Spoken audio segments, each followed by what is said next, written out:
This is one of the most confusing devices that I've ever owned, and yet I love it. And in today's video, I'm gonna give you guys my full review on the PlayStation Portal and whether I think this device is worth it. At its core, the PlayStation Portal is literally just a remote play device. You can't even use this without a PlayStation 5. So in all honesty, this is just a $200 PlayStation 5 accessory. And I think where the Portal fits in the PlayStation lineup is on the same sort of level, or I guess plane, as a DualSense Edge, a premium controller for the PlayStation 5. However, unlike the Edge, this doesn't have any sort of performance advantages. Instead, this allows you to play your PlayStation 5 anywhere in your house. And while I've seen a lot of people be disappointed with the PlayStation Portal because of the fact that it is just a remote player, at the end of the day, PlayStation has always been very forward and upfront about that. They never marketed this as the second coming of the PlayStation Portable. They never said that it's a standalone console. They always called it what it was, a remote player. And as a remote player, this thing is awesome. What Sony did to create the PlayStation Portal was essentially take a DualSense controller, split it in half, and then throw a screen in the middle. And because this thing is essentially just a screen with a DualSense controller wrapped around it, it feels incredible in the hand. In fact, in my opinion,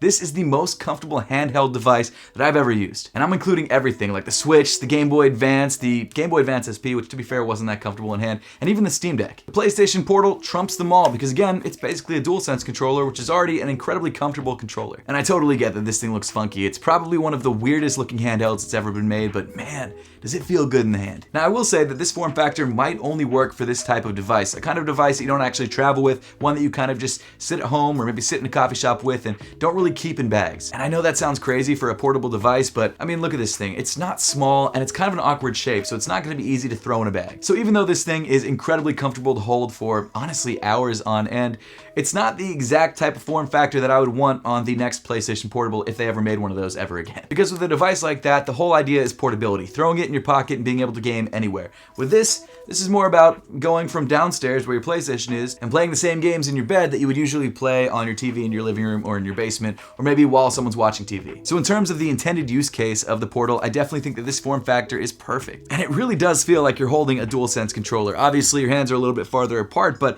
it's so comfortable in your palms. The only major change besides the giant screen in the middle is the fact that they actually made the analog sticks of the device a little bit smaller than a standard DualSense. And while yes, it is noticeable and it does take a couple seconds to get used to when you're playing the PlayStation Portal, you forget about it after a couple minutes. The button layout, at least in terms of the face buttons and the triggers, is almost exactly the same. Obviously the PlayStation logo button and the mute button have moved to the sides of the device rather than in the center because there's a giant screen in the center like I mentioned. And of course, because this is meant to be played on its own away from a PlayStation 5 console, you do have a volume up and down button on the top, a power button, and then a disconnect button. The only part of the controller that's had a major transformation is the touchpad in the middle of the controller. Instead of having a touchpad, because you've got this giant 8-inch touchscreen, you actually have these two touch-sensitive areas on the side of the screen that you can use as the touchpad in games that require it. But I do have to admit that touchpad area brings up the first problem that I've had with this device, and that's the fact that for whatever reason, the touchpad functions of this screen don't work that well and aren't very responsive. Which is weird because as a touchscreen, when you're scrolling through the menus to set this thing up,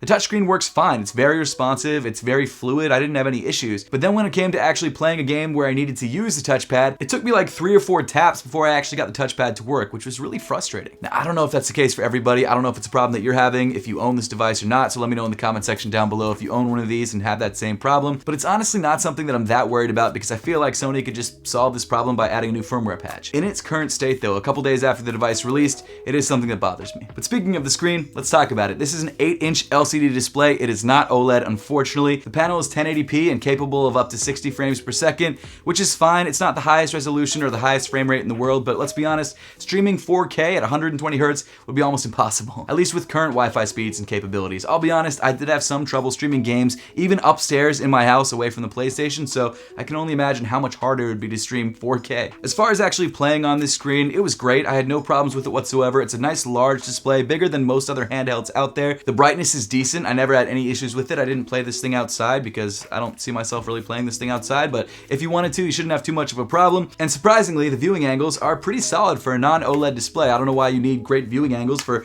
a device that literally you're just looking at, but they are decent. So if you have a friend over and maybe you don't want to play on your TV and you want to let them look over your shoulder, shouldn't be a problem. I don't know why you'd find yourself in that position though. You could just play on your PlayStation. Oh, and actually, speaking of playing games games on a PlayStation 5. If you don't have a PlayStation 5, you can win one by subscribing to my channel and commenting "subbed up" underneath my PlayStation 5 Slim unboxing video. I've actually left a link to it in the top of the screen right there and also in the description below. You guys can win a PlayStation 5 Slim for yourself, which means that you could buy a PlayStation Portal. We're actually on the road to 100,000 subscribers. We're about 11,000 subscribers away. Hopefully we hit it before the end of the year. That's my goal. So if you guys could do that, it would really mean a lot to me. As far as the actual in-hand feel of the rumble and the adaptive triggers, it feels very similar to an actual DualSense controller. However, I will say that the rumble itself does feel slightly different. It feels not as deep, I guess is a weird way to say it. For some reason, it doesn't feel as strong. It feels a little bit like higher pitched. Like I played this with the volume off a lot and it sounded a lot louder than the rumble on my standard DualSense. And I'll be honest, it just didn't feel as immersive as a DualSense controller. It feels better than any other handheld that I've ever used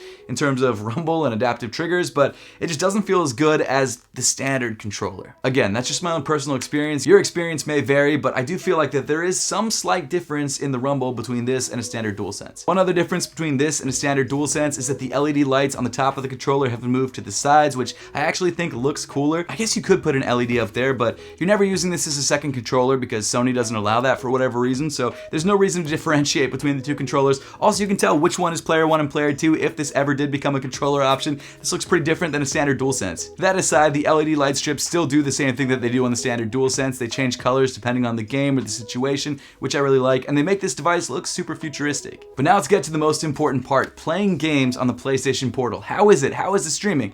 Well, I have to admit, it's not perfect, but it's really good. So like I mentioned before, this device might seem redundant to a lot of people because you can already stream PlayStation and even Xbox games on your phone and on your tablet. And especially when you have something like the Backbone to attach to your phone or the Razer Edge, a device that's made specifically for game streaming, something like this seems like a unnecessary luxury. It kind of is. This is not something that you need, especially if you already have a phone or a tablet and you already stream games on your phone or your tablet. This is just, in my opinion, the most refined and honestly the best way to do it when you're playing PlayStation games. I mean, at the end of the day, this is first-party hardware. This should work the best with your PlayStation of any device, and to be fair, it does. But even though this is the best way to stream your games from your PlayStation 5, it's still not completely lag-free. And that's where we get to the biggest problem with the PlayStation Portal and really streaming games in general, your internet connection. If you have a bad internet connection, this is not going to work great for you. My internet connection is fine. I would even say that it's good. It's not the best in the world, but it's solid. And playing PlayStation 5 games on this device in my house worked pretty well. Obviously, it worked the best when I was closest to the router, but if I was up in my bedroom or in the living room, I didn't have too many issues. So when I first booted this thing up and loaded up the first game, I was kind of disappointed. There was a lot of artifacting, a lot of issues, a lot of lag, things like that. But over the next like 30 seconds, it started to clear up and it actually started to look really, really good. And for the next day or two, I didn't have any issues whatsoever. But that all changed when I streamed Thursday Night Football on Amazon Prime. This thing ground to a halt. I wanted to play Madden alongside Thursday Night Football, play as my Ravens against the Bengals, and it was almost unplayable. Now obviously that's because I was streaming something using Wi-Fi onto my TV, and I was also streaming something from the PlayStation 5 on the same Wi-Fi network, and they were both kind of fighting for dominance. Obviously, the streaming service won, but I was kind of disappointed to see that. I mean, it makes sense. It's not surprising that something like that would happen, but I was still disappointed. And the same thing happened to me again when I bought Spider-Man 2 and downloaded it onto my PlayStation 5. I was trying to stream, I forget which game it was. I think it was probably Gran Turismo or something like that. And it honestly was almost unplayable. I could play it, it just wasn't great. So in my opinion, that's the major downside of the PlayStation Portal. Because this uses Wi-Fi to connect to your PlayStation 5, if anything else is taking up bandwidth, you're gonna struggle. But I will say during standard conditions when I'm not downloading something or streaming something, this thing plays like a dream. It's incredible. There is some lag, so playing things like Fortnite and Call of Duty are not gonna be perfect, but as you guys saw in my unboxing video of this PlayStation Portal, it wasn't a problem. I got kills. So obviously not a device that you'd use for competitive play, but definitely something you could play, maybe a casual game of zombies or maybe a casual game of Fortnite with your friends and be totally fine. On a side note, I will say that actually plugging my PlayStation 5 directly up to an Ethernet connection did help the streaming onto this device because now only one of the devices was using Wi-Fi and not both. So that did make this a lot smoother, and I did that I think 2 days ago. And since then, I haven't had too many issues other than, like I said, streaming Thursday Night Football, but it's been pretty solid overall. Even with a great connection, you might still notice some stuttering and lag and things like that. That's just the nature of the beast when you're streaming anything to anything. It happens, but it's definitely minimal on this device versus other devices that I've used in the past. I will say that I am very impressed by the fact that you can use this device on other Wi-Fi networks and still play games pretty seamlessly. Not as well as obviously playing at home on your own Wi-Fi network, but I played this at my office, which is 20 miles from my house, which I guess doesn't matter how far it is from my house, but it's got a decent Wi-Fi connection, and I was playing games totally fine with no issues whatsoever. So if you are going somewhere that has a good Wi-Fi connection, you can bring this with you and play your PlayStation 5 on the go, which is kind of cool. But that does bring me to another pretty weird downside of the PlayStation Portal, and that's the fact that this does not have a web browser of any kind. So if you're at your local Starbucks and you need to sign in, or maybe you go to a hotel and they require you to sign in to use their internet, you're kind of out of luck. It's such a weird omission. I don't understand it. Not only that, they also don't let you stream on this device. Even if you have apps like Netflix or Hulu downloaded on your PlayStation, you can't stream content onto this device. It's crazy. You literally can only stream games from your PlayStation 5 onto the PlayStation Portal. Nothing else. That's it. And even though that's the main reason that you're buying this thing, that is still a weird omission. All that said though, I still had a blast using the PlayStation Portal. All of my games played fine, even with a little bit of lag and some streaming issues here and there. It was still my preferred way of playing PlayStation 5 games. I would be laying on my couch upstairs when my PlayStation is downstairs, or maybe in my bed, and I could load up Spider-Man 2 or Madden or Gran Turismo and just play those games. And it was amazing. It was great. It was something that I didn't realize that I wanted or needed until I actually had it. And now that I have it, I'm so happy with it. And honestly, when it comes to battery life, the PlayStation Portal really surprised me. I got about 4 hours with full brightness, full volume, playing an intense game like Spider-Man with no issues. I think I even got more than 4 hours. I think I got closer to 5. And it was great. I've only charged this thing up like twice since I've had it. Obviously, there's no actual game processing happening on the device itself, so the battery life is going to be better, and it also doesn't get hot, which is nice. Not like the Steam Deck, where you essentially are playing on a little handheld computer that is going to get hot and is not going to have great battery life because it's doing everything in this one little device. This thing is just literally like a portable Wi-Fi screen attached to a controller. Now, sort of a small housekeeping thing, if you want to use this device, you've got to change some settings on your PlayStation 5, like enable it for remote play and also not ever turn it completely off. You can only turn on your PlayStation 5 from the PlayStation Portal if it's in rest mode, so you kind of got to leave your PlayStation 5 in rest mode all the time, which is kind of annoying, but it's not that big of a deal. But now I want to talk about one thing that really pisses me off about the PlayStation Portal, and it's not something that I thought about until I actually got this thing in hand, but after having it for a couple days, almost a week, it really bothered me. And that's the fact that this literally does not have Bluetooth. Or if it does, it doesn't allow you to connect to Bluetooth headsets. The only headphones that you can use on this device currently are wired headphones. That's it. Eventually, Sony's going to release their wireless PlayStation earbuds and these new PlayStation headphones that are over ear that apparently work with whatever chip this uses to transmit data. But until then, you are stuck with actual wired headphones, which is not something that I have any of. So I've been forced to either play this with the volume on, or if I'm laying in bed, completely turn the volume off. Those are my two only options currently. And what's even more annoying, the only wireless headphones that will work with this are going to be like $200, which is insane. I have AirPods, they're Bluetooth, I can even use Sony headphones, but apparently not even the original Sony PlayStation headphones work with this. It's crazy. It's a baffling omission. I really have no idea why they did that. It doesn't make sense to me, even less than not having a web browser, but not having Bluetooth is crazy. Bluetooth is so cheap. Why wouldn't they put this in here? Like, I don't understand it, unless they're trying to make you buy these PlayStation headphones, which would be really shady if that's the case, but who knows. And unfortunately, when it comes to the speakers on this thing, they're only okay. They're not amazing, they're not terrible, they're very tinny, not a lot of bass. In fact, I'll show you guys really quick.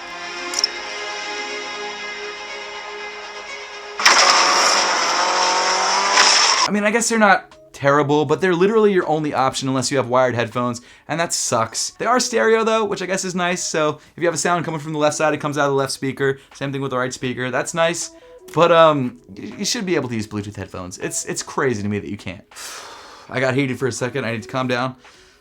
Okay, we're okay. We're okay. Even with all those issues, I still love this thing. With no Bluetooth, no web browser, I still love this thing. Somehow, I still love it. In my opinion, the PlayStation Portal, they definitely did that on purpose. In my opinion, the PlayStation Portal is the best remote player out there. This is the best way to play PlayStation 5 games. It's not directly on your PlayStation 5. All that being said though, this device is definitely niche. It's made for a very specific group of people. This device is perfect for someone with a large family and maybe only 1 or 2 TVs. If all the TVs are in use, you can still play PlayStation 5 on your PlayStation Portal. It's also great for maybe parents who want to play PlayStation while they're watching their newborn baby or something like that. There's a lot of different use cases where this this could make sense, but it's definitely not for everybody. If you live in a smaller house, like maybe a 1-bedroom apartment, you don't need this. This is unnecessary. If you play PlayStation on your TV and you don't ever feel the need to play it in your bed, or maybe your TV is in your bedroom, you don't need this. In fact, I would say that most people probably do not need this. This is a luxury item. This is not something that is necessary to play your PlayStation 5 on. However, if your PlayStation 5 is in a part of the house that's not that easily accessible, which I don't know why you'd put it there in the first place, but maybe that's you. Or maybe the TV is always in use and you can never play your PlayStation 5. Or maybe you just want to play it on a handheld. This is the way to do it. And while yes, $200 is steep for a streaming device, I will say that the build quality of this thing is solid. It feels very solid in the hand. The weight distribution is awesome. Even after hours of playing it, it didn't feel uncomfortable. If you're grabbing a streaming device and you want to play PlayStation 5, this is a device to grab, and I definitely recommend it. Maybe one day Sony will release a handheld that looks and feels like this, but can play games natively, which is honestly the dream. The next generation of the PlayStation Portable is something that I would be so excited about if they eventually announced it. This is not that, but it is really good at doing what it's designed to do, except for not having Bluetooth and a web browser. But for me, someone whose PlayStation is in the basement and our upstairs TV is always in use, and that's where the living room is, this is the device I'm gonna use on a daily basis. I'm gonna use this in bed. My wife's not gonna be too stoked on it, but I'm gonna use it in bed and I'm gonna love it. I'm gonna play Spider-Man on it, and I can't wait. But hey, that pretty much wraps up the review for today. I would love to know your thoughts on the PlayStation Portal and whether you own one or whether you're thinking about getting one, so make sure to let me know those thoughts in the comment section down below. Once again, if you wanna win a PlayStation 5 Slim for yourself, all you need to do is subscribe to the channel if you haven't yet. We are so close to 100,000 subscribers. I can't even believe how close we are. It's nuts. And comment subbed up underneath the PlayStation 5 Slim unboxing video, which is linked in the description below. But with all that being said, thank you so much for watching, and I will see you all in the next one.